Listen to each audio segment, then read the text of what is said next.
All right. Good evening, cyber friends. It's old Mitty Man coming back at you from Walk Studio um, with another word. Matter of fact, we want to say it's been a minute since I did a video. Mitty Man has kind of been a little bit up under the weather. We didn't do video on last evening and whatnot, and we try to do something of to benefit everyone and make certain everything be done in the name of our Lord and Savior, Jesus Christ, and everything for God's glory. And we give him all the praise and honor. We don't take it lightly that we do these things. In other words, these videos, and we do not take for granted in the information that we research and we study, and we want to make certain that we give all we got and to the best of our knowledge and everything, and make certain that we have heard a word from the Lord. I want to talk to my sister Jennifer here. Sister Jennifer had asked me about what I think on about the Halloween thing, and about whether or not we as Christians, people of faith, should be celebrating Halloween. And like I said, want to give honor to all my cyber friends. Close in a circle. All of you, you know who I'm talking about. And I want to say to Sister Jennifer, this is a question that it's a real good question to be posed. Matter of fact, I have dealt with this issue in years past. I have dealt with the issue and discussed on it and everything to the best of my ability. But nevertheless, some fresh information is needed on the subject matter, because there's a lot of uh, people that really don't understand to a degree uh, just what Halloween represent. Um, and let me say this first, right off the top. Let me say it right off the top that most of us, myself included, most of us coming up in the younger days through the years, we all have celebrated Halloween. Just about it. Most of us. I'm not going to say everybody because I don't know everybody, but I know most of us, myself included, we have celebrated Halloween. But they tell me when you learn better, you ought to do better. We was in ignorance, in other words, and without knowledge. I knew I was. And we was going about on Halloween, and we had this thing called trick or treat, going about, the kids of the neighborhood get together on that night, and they'll go all around to the different houses and hollering trick or treat. In other words, if you didn't give me some candy or whatever, I would they would do a little bit of little misdemeanor things to you. Get your garbage can and take it down the road and throw it over in a whatever, a pasture, or whatever, little bit of little things like that, little tricks that they would play on you if you didn't give them a treat. In actuality, this really comes from history of, if you got to read about the history of that dark night. That's what I call it, a dark night. Um, and let me say, like I said, we all, those of us, and I know I was, we we went trick or treating and everything, and we didn't have no problem with it at that time. We was doing things. It was all in fun, and the getting and receiving of candy, and that you would love to sit around and eat about that candy and whatnot. And kids look forward to that. They look forward to that night just because of that. Well, along back in the, I would say around the mid 70s, I reckon it should have been right around that time. A lot of the parents got concerned about sitting there letting their kids go trick or treat, because it was around this time during the late '60s and early '70s, kids were coming up missing around that time of the year. I later came to understand and know why a lot of people were becoming missing on this time of the year, on that Halloween, on that particular night in particular, because of the fact that the more I got to know about satanic worship and what goes on that dark night, I got some information about what actually went on that dark night, which we call Halloween. There was a lot of human sacrifices that would go on that night, animal sacrifices as well. On this particular night, they said that at that particular time, I forget now. I cannot quote the actual information. I can't cite the actual reading that I did on that subject, but I do know that I did read some literature about that. They said on that particular night on Halloween, there were more people came up missing, animals, than any other night of the year, because of the fact of the satanic worshipers. They worship and they were making sacrifices to Satan. I can't prove that, but this is what I read, and this is what was the common knowledge at that particular point in time. I haven't did no research on that subject in the later years lately, but I can tell you this. Like I said, we all, those of us like myself, we have trick-or-treated and went out and we celebrated and we had fun, and we didn't do no animal sacrifice or human sacrifice, but we wanted the candy. We went out for that much. And I know a lot of parents and a lot of people feel that it should be okay. It ain't all in fun for the kids to go out and have a good time. And I'm all for children having a good time. God knows I am. But look at the little girl that just got killed here. Somebody just took this little bitty girl's life for nothing. Nonsense. And it wasn't even Halloween. So you understand what I mean by, I'm not against kids having fun, but I am against kids losing their life for nothing. First of all, when I was coming up, we did do the trick-or-treat game. And we went around from house to house. Had a bunch of fun on that night. And the one thing that I realized on that night, all of us, we were not afraid of anything on that night. That's right. We were not afraid of anything on Halloween night. We would go in the cemeteries and everywhere. We wasn't afraid of anything. But now you tried to get us to go into them cemeteries any other night of the year, we wouldn't dare go in no place. But on Halloween, we wasn't afraid. Why? Well, I come to find out why. See, my sisters, the devil wants you to think that he's a fictional character.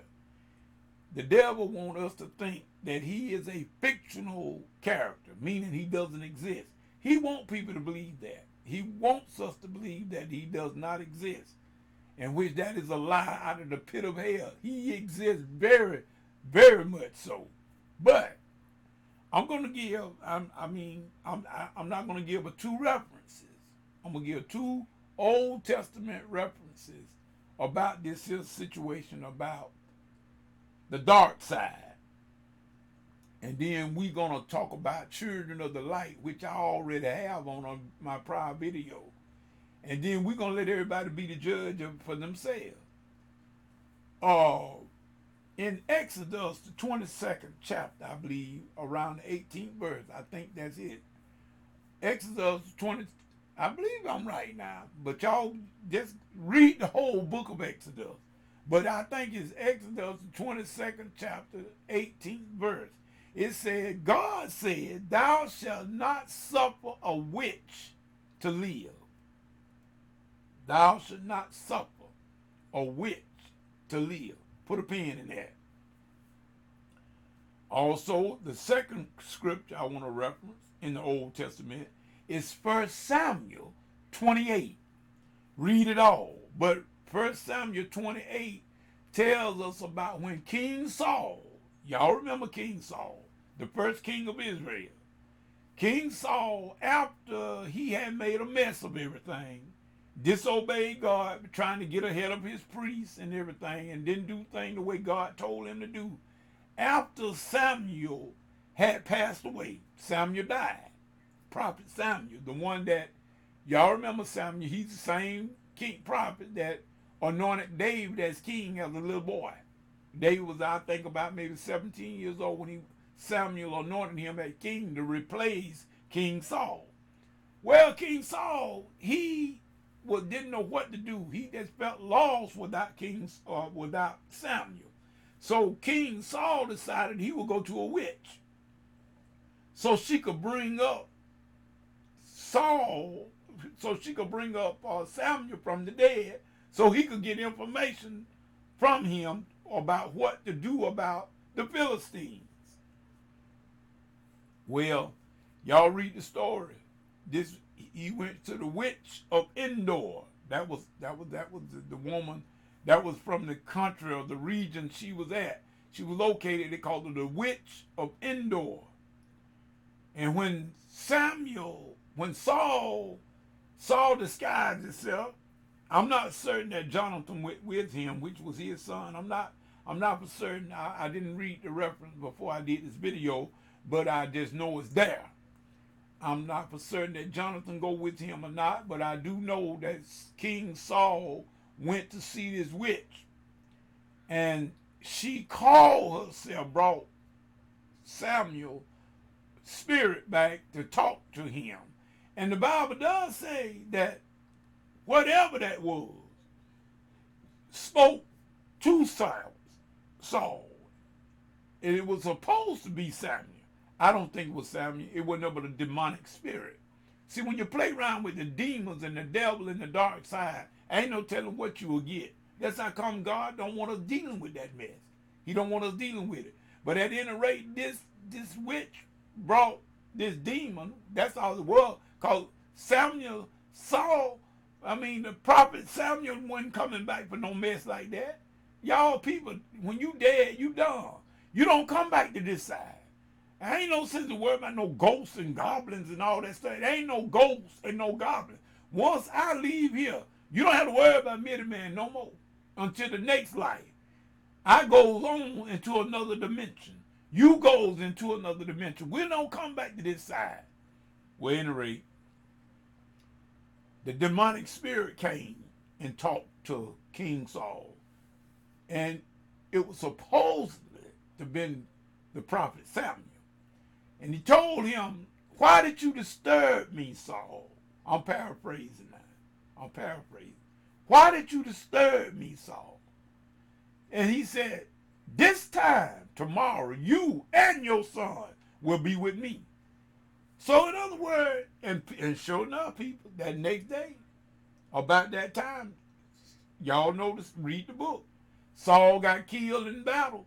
Him and Jonathan. They died terrible deaths out on the battlefield. That next day. Don't play with the dark side, people. The price is too high. The price is too high. You can't pay it. Now, I said that just to break it down to this. I judge nobody. Midian is not here to judge nobody. But I was asked a question about what do I think about it. And just from those two references, that God said thou should not suffer a witch to live, and then I see where a witch was consulted and a tragic death followed that lets Midian know. I got sense enough to realize it's something about that we should leave it alone.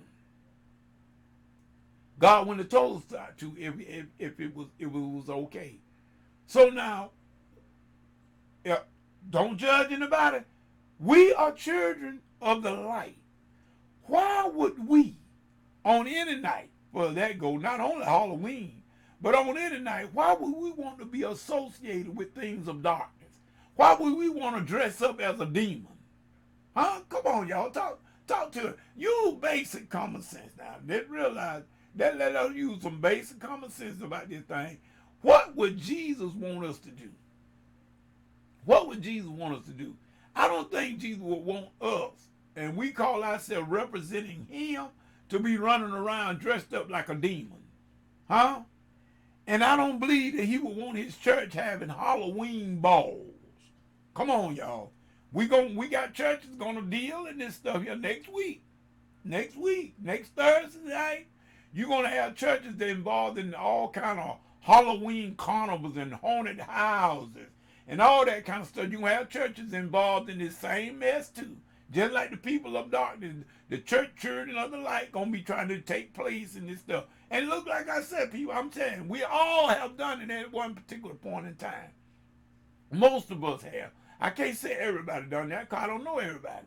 But I'm saying most of us have done it. But when you learn better, you ought to do better. And that's my take on that. That's my take. I said children of the light have no business dealing with things of the darkness. We shouldn't even fool with the dark side. Point blank. You have no business dressing up as a witch.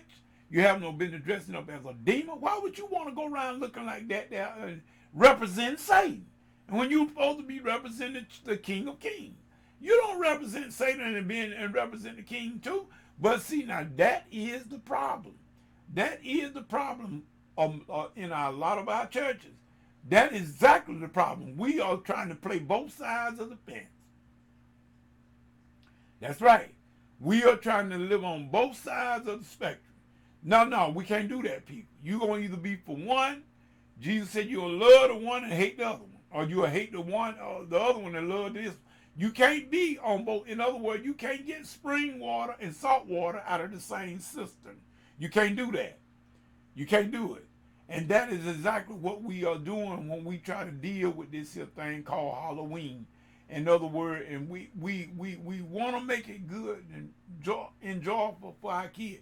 I tell everybody this here to give you an alternative. If you got kids and you want to get them some candy, go buy them some candy.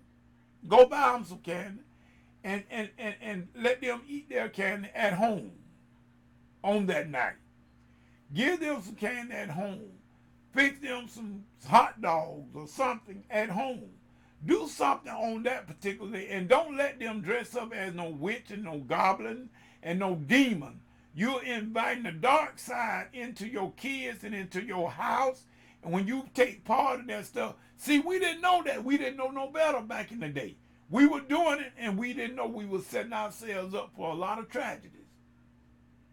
People, we got enough tragedies as it is. Like I said, this little girl that just got killed here recently. I think they called a cupcake or something. That's a straight tragedy. And it made me think about all kids and children. That could be a number of children. That could have been your grandchild. Could have been my grandchild, great grandchildren. It could have been and she was somebody's great grandchild, and she was somebody's child. But they did not have enough respect for life, then they could just take this young girl's life like that. That lets you know, people, we ain't got no business fooling with the dark side. Satan don't care for nobody. Let me tell you, it was a mean, cruel, black-hearted person to kill that little girl. Why? Because more than likely, those are individuals that have sold out to Satan. They fooling with the dark side some kind of way, because there's no way in tarnation that anybody that got any God or have any God in them whatsoever would have been able to take that child's life like that. No way. It ain't no way possible. But a person that is full of the devil will do anything. Now, that's about the best I can put it, people. Just from 2 scriptures in the Bible. And there's many things in that Bible that's concerning the dark side that Jesus told us not to deal with. God told his children Israel not to deal with. And if God told his children Israel, the people that he was dealing with, to get the Messiah, Yeshua, into this world, it'll work for me and you. It'll work for me and you. So that's all I'm going to say about that. And I'm just going to tell everybody, all the people that you are in the church, people of the church, you call yourself Christian and children of the light, You ain't got no business having no Halloween balls at your church on next Thursday night. I just don't believe that. I don't believe in that. But now that's just many man's opinion. Everybody gonna do what they really want to do anyway, regardless of what I say. And I'm not judging anybody, but I'm just saying this is what I believe.